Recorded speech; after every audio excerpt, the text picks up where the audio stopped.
Panty mo, minsan Superman, minsan Barbie, minsan Batman. Kapag nagsasalita nga to, yung bibig niya pakitakpan. Ang harap pagalit ko sa'yo. Gawa ko to, wala akong pinatulog. Rap to.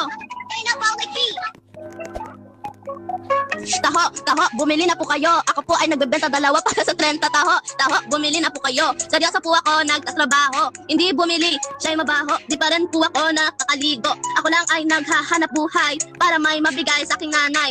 Mararen computer shop. May taho na nga kayo, may libre pang rap. Mura lang naman ang benta ko kung di nyo afford. Hulubi lang kayo, ilang araw na ako di naliligo. Das naligo ko noong linggo. Bumili ng taho, raramihan ko sago. Masarap ang homemade taho ko. Awa! Aw, aw! Aw, aw! Awa! Aw, aw! Aw, aw! Ganda pala tong ralo na to? Bakit naka... Ay, malamilo ay! Nakakatatot! Among Us? Yoko niyan! Yoko niyan! Yoko niyan! Ibang-iba, pagbatang ina. Dami na nila nang nalait sa akin pero wala ko pakialam. Ey! Dami nga nila mga basher ko pero wala sila supporters ko. Akala mo naman mababa, kung makapangla,